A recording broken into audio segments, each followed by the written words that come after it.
La population ne peut pas attendre grand-chose de la 8e législature parce que c'est une législature qui démarre dans la tension et dans l'illégitimité totale. Ils ne sont pas légitimes. Vous voyez que c'est une législature qui a été... c'est des députés qui ont été élus avec 4%, 10%, qu'on a gonflé à 22% et qu'on a surgonflé à 27%, mais même là, le compte n'y est pas. Le peuple béninois n'a pas élu ces députés-là. Et je me demande comment ils peuvent siéger, ne pas avoir honte de prétendre représenter le peuple béninois. Comment ils peuvent ne pas avoir honte eux-mêmes de prétendre représenter le peuple béninois. Donc, dans ces conditions, le peuple béninois ne peut rien attendre.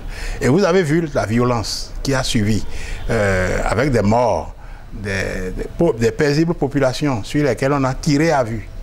On a tiré à vue, abattu des gens. Ça signifie tout simplement que cette législature ne démarre pas sous de bons auspices. Vous avez vu l'assignation à résidence du docteur Boni Yahi, ancien président de la République, que l'on empêche de sortir, à qui l'on empêche des visites. J'ai fait l'expérience moi-même. Je suis allé sur place pour le voir. J'ai été simplement retourné. C'est par qui? Par les forces de l'ordre qui sont disposées là. La police républicaine qui est disposée là et qui m'a tout simplement dit qu'il n'est pas permis de lui rendre visite. Alors, dans ce contexte-là, une législature qui démarre comme ça, on peut attendre quoi? Personnellement, je n'attends rien. Le peuple béninois n'attend rien de cette législature. Et s'ils avaient un peu de dignité, et s'ils tenaient un peu à leur honneur eux-mêmes, ils ne devraient pas siéger dans ce contexte.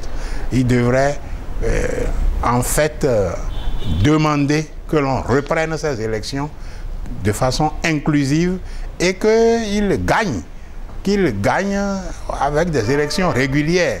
Ça leur permettra tout simplement de siéger la tête haute. Mais dans ce contexte-là, on ne peut rien attendre.